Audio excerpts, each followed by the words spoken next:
The letter said he owned 300 acres and a working cattle operation in Powder River County, Montana. It said he was 41 years old, steady, and that he was looking for a wife who understood what hard work meant. It did not say he had a daughter. Tessa Colbrook found that out when she stepped off the Greyhound in Broadus with one suitcase and a manila envelope of documents she'd been clutching the whole 14-hour ride from Tulsa, and the man waiting for her at the curb, broad-shouldered, sunburned, hat in his hand, said before anything else, "My daughter doesn't know you're coming. I want you to know that before we get in the truck." His name was Owen Pratt. She had agreed to marry him 2 months ago through a correspondence agency her aunt had found in the back pages of a ranching magazine, which was the kind of thing that sounded insane when you said it out loud, and felt even more insane standing on a cracked sidewalk in eastern Montana with your one suitcase and your manila envelope, while a man you had never met told you his daughter didn't know you existed.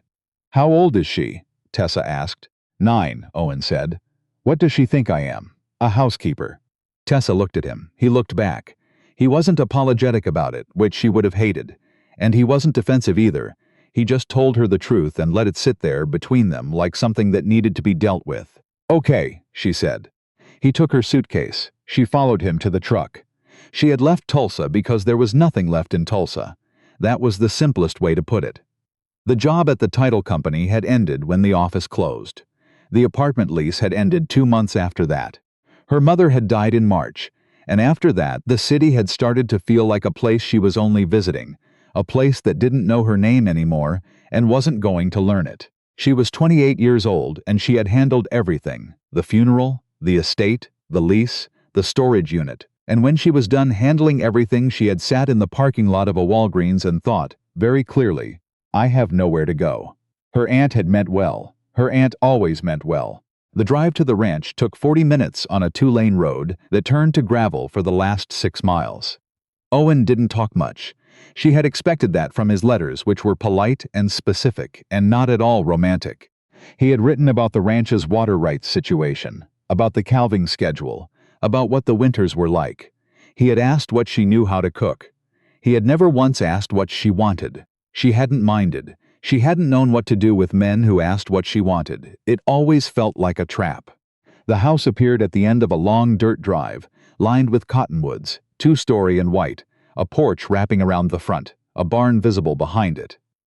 It was bigger than she'd pictured. Older too, with the kind of settled permanence that came from the same family, living in a place for generations. A girl was sitting on the porch steps. She had Owen's dark coloring and a book open on her knees, and she did not look up when the truck pulled in. She looked up when the door opened.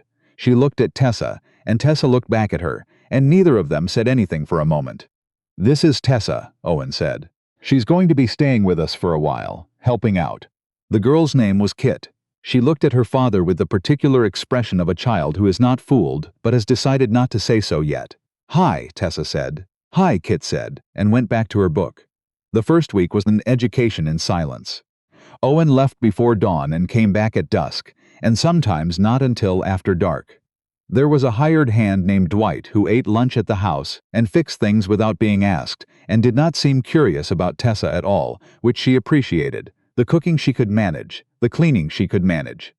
The land itself was another thing. The way it went on in every direction without stopping. The way the sky was so large it made her feel like something very small that had been set down in the wrong place. She called her aunt once, standing at the kitchen window, watching a hawk circle something in the south field. "Is it awful?" her aunt asked. "No," Tessa said. "Is he kind?" She thought about it. "He's careful," she said finally. That was the word that fit. Owen moved carefully around her, not awkwardly, not coldly, but with a deliberateness that suggested he was aware, always, of how new she was to this place, and how much he had asked of her by bringing her here. He knocked before he came into the kitchen if she was in it alone. He told her his plans for the day before he left so she wouldn't wonder. He did not touch her, not even accidentally, and she understood that was also deliberate. She didn't know what to do with that. She had braced herself for the opposite. For presumption, for someone who had paid for her presence, and would act accordingly. She had built walls for that, and didn't know how to dismantle them for this. Kit was harder. Kit was polite in the way that children are polite, when they have been told to be, and resent it. She answered questions in complete sentences. She said thank you when Tessa put food in front of her. She did not ever volunteer anything. On Friday of the first week, Tessa found a library book on the kitchen table. It was about horses. She didn't comment on it. She made dinner. When Kit came in and sat down, Tessa said, without planning to, "I had a horse when I was little, my grandfather's. A quarter horse named Biscuit, which I thought was a very serious name at the time." Kit looked up. "He was old and slow," Tessa said. "He wouldn't go faster than a trot unless something scared him. One time a plastic bag scared him and I fell off into a mud puddle." A long pause. "Were you hurt?" Kit asked. "Just my feelings." Kit almost smiled, not quite, but almost. What Tessa had not understood about the arrangement, what she had not let herself think about clearly, back in Tulsa with her aunt's magazine and her nowhere to go, was that Owen Pratt was not a lonely man looking for company. He was a man who had closed something off and was not interested in reopening it. His wife had died 4 years ago. Kit had been 5. He had not, in the intervening years, dated anyone, spoken about it to anyone as far as Tessa could tell, or given any indication that he intended to. He had written to the agency because the ranch was too much for one person, and Kit needed a woman in the house, and he was practical enough to know that a practical solution was better than no solution. She understood this. She had written to the agency for practical reasons too. What she had not anticipated was that understanding it would feel so different from accepting it. 3 weeks in, a truck she didn't recognize pulled up to the house on a Tuesday afternoon. 2 men got out. One was young and wore a green jacket. The other was older, heavy-set, with the kind of authority that people carry in their shoulders. Tessa was on the porch. She stood. "Owen Pratt home?" the older man asked. "He's in the south field," she said. "I can call him." The man looked at her with a particular kind of attention. "You must be the new woman," he said, and the way he said it arranged the words into something that felt diminishing without technically being impolite. "I'm Tessa Colbrook," she said. "Ted Maris," he said. "I ranch the parcel east of here. We've had some conversations with Owen about the water access situation. Maybe you've heard." She had not heard. Owen had mentioned water rights in his letters, but not in the weeks since she'd arrived. She kept her face neutral. "I'll call him for you." Owen arrived in 15 minutes, still dusty from the field. He looked at the 2 men and something shifted in his face, a settling like a door closing, and he said, "Ted," in a way that was not an invitation. What she gathered, standing at the edge of the porch while the men talked, was this. There was a spring on the western edge of Owen's property that had historically served both ranches. Ted Maris wanted access rights formalized in a way that Owen believed would disadvantage him. There were lawyers involved. There had been, it seemed, a document presented for Owen's signature that he had refused. When the truck finally left, Owen stood in the driveway for a moment before coming up the porch steps. He stopped at the top and looked out at the road. "I should have told you," he said. "You don't have to tell me things," Tessa said. "You're going to be my wife," he said. It was the first time he had said it plainly, without the softening of arrangement or situation or other words that kept it at a distance. "That means this is going to be your problem too. So I should have told you." She didn't say anything. She wasn't sure what there was to say. He told her that night, after dinner, while Kit was in her room. He sat at the kitchen table with a cup of coffee he didn't drink, and he explained the whole situation. The spring, the survey, the document, the lawyers. He explained it clearly and in order and without asking her what she thought, which was how he explained most things. When he finished, she said, "What do you need?" He looked at her. "What do you mean? From me, what do you need me to do?" He was quiet for a moment. "Nothing," he said. "I just thought you should know. You need a witness," she said. "Someone who's been here, who's seen him on the property. Has he come before?" "Twice. In the spring before I got here, yes." "Then you need Dwight," she said. He looked at her differently then, not like she had surprised him exactly. More like he was revising something. "I'll call him in the morning," Owen said. It was Kit who broke something open, which Tessa supposed she should have predicted. She had been there 6 weeks when she found Kit crying at the kitchen table. At 7 in the morning, a worksheet spread out in front of her, an untouched bowl of cereal going soft beside it. "Hey," Tessa said. Kit shook her head, which meant don't, which Tessa understood. She poured herself a cup of coffee. She sat down across from Kit, not next to her, and looked at the worksheet. It was a school project, family history. There were blank lines where grandparents' names were supposed to go, and a family tree template and a question at the bottom. What tradition has been passed down in your family? Tessa sat with it for a moment. What was your mom's name? She asked. Kit looked up. Her eyes were red. Faye, she said. Was she from here? A pause. Then carefully, like she was deciding whether to give it. From Wyoming. She grew up in Sheridan. What was she like? No one had asked Kit that. Tessa could see it in the way the question landed, the slight blink, the settling, like something that had been waiting a long time to be asked. She made really good pie, Kit said finally. Peach. She grew up on a peach orchard and her grandmother taught her. Tessa nodded. Write that down, she said. For the tradition, it's not our tradition anymore. It could be. Did she write down the recipe? Kit looked at the worksheet. I don't know. Ask your dad tonight if your mom left a recipe box. If she did, we'll make the pie. Kit stared at the worksheet for a moment. Then she picked up her pencil.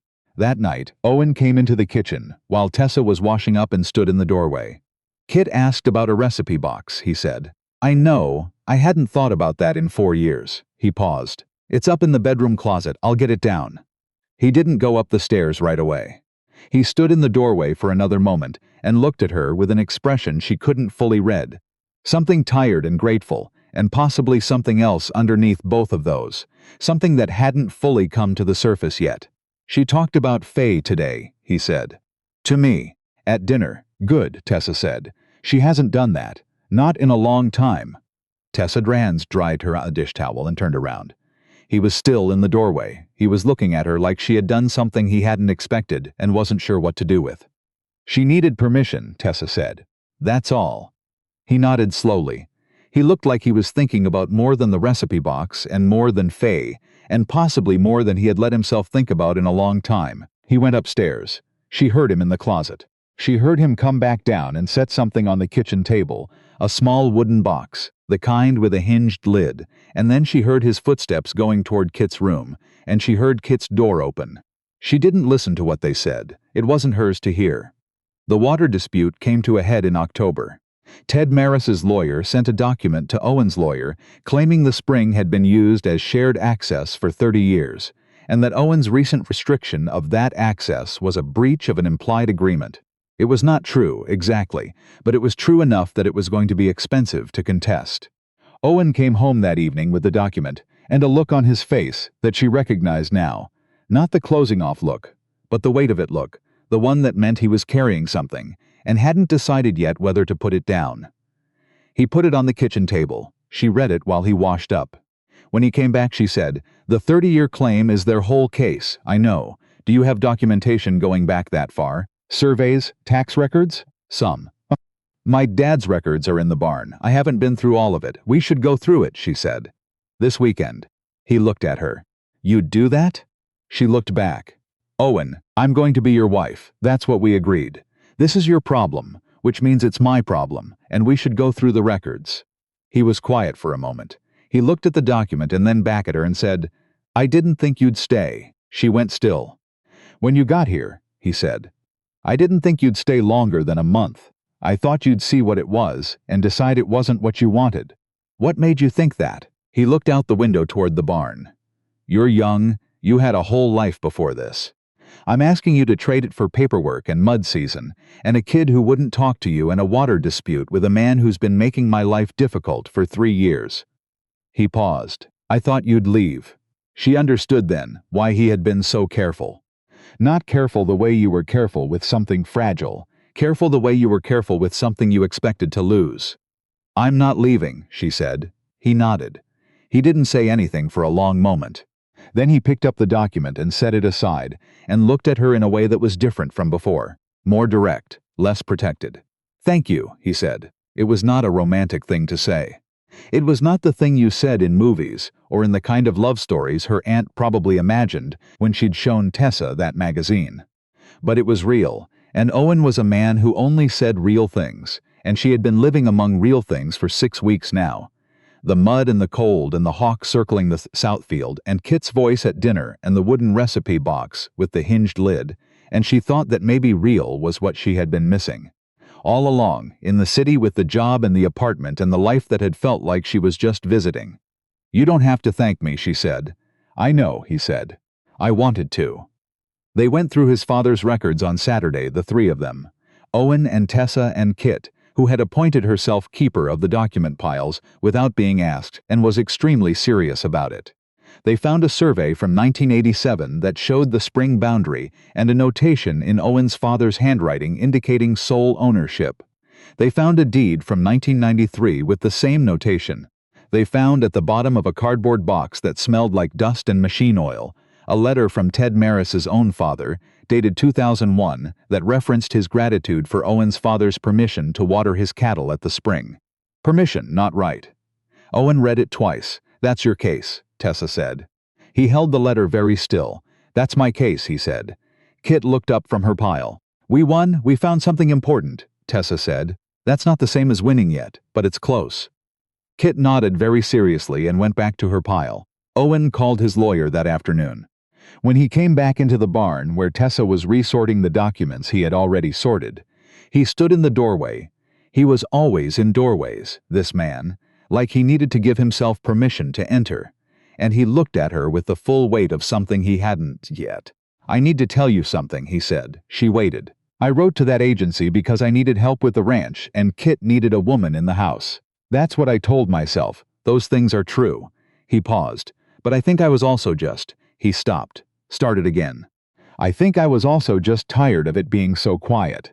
She straightened up. She looked at him across the dusty barn afternoon light coming through the gaps in the boards, Kit's voice still audible from somewhere inside the house.